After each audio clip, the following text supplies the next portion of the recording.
A few years back when, of course, Harry and Meghan decided to go their own ways, their own endeavours. Freedom flight, remember? Directly out of that luxurious Windsor suite at Heathrow Airport. How daft was Prince Harry, oh, I'm on the freedom flight. Is that what Meghan told you to say? Because now you look absolutely ridiculous. As ever with the Sussexes, things do become rather ridiculous in the end, and Prince Harry's literally finding out exactly how, well, shall we say, fast his star has fallen. As ever, let me explain. Morning, good to see you. Thank you so much as ever for your time today, and nice to have your company. Well, have a lovely wave. Are you all right? I'm all right today, thank you. Yes, not bad at all. Well, I'm looking for a cup of coffee. My flask has run out, yeah. It's annoying that, isn't it? Because you think, no, I won't drink too much, and then you suddenly think, I could do with another cup. No. Have you done that? That's the thing. But you don't want to bring the bigger flask, because then you're carrying it round and you haven't drunk it. And then you get annoyed wasting it, don't you? This is why, these are the important things on this channel, right?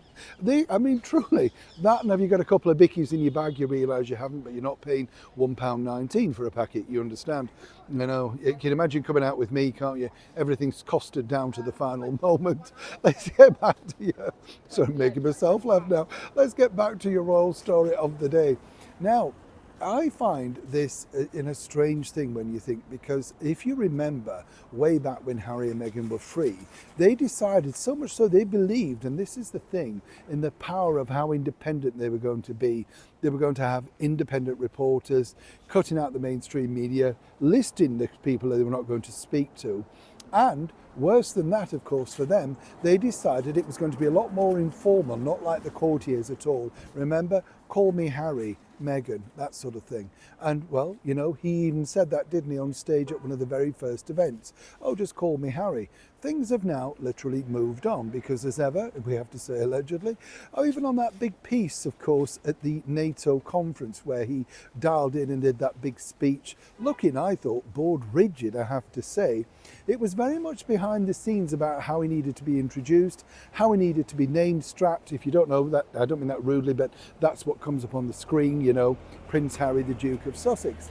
Apparently there it goes a little bit of a stage further, because what I found fascinating was that when Meghan Markle turned up on that recent red carpet and to that children's charity, word was sent in advance of how you need to address her. Truly, you kind of think, right, okay, well, Meghan, maybe? No. It's served for him, and then, once you've introduced it with a full title, it's now Mom, as in, how you do it in the royal circles.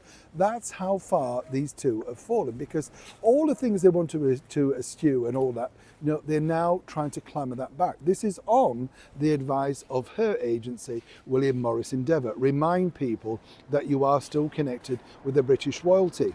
Worse than that, of course, a recent front cover magazine of, some might suggest, a more favourable magazine in the light of Meghan and Harry, Us Weekly, well, they put on a front cover page about the Princess of Wales, Catherine, and her new life following, of course, the terrible year that she's had with cancer.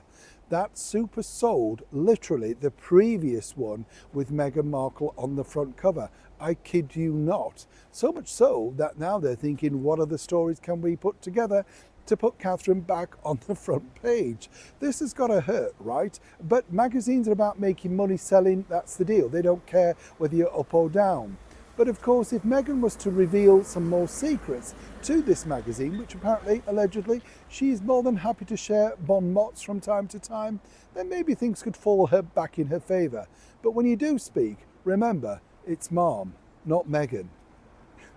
Neil Sean in the very heart of London.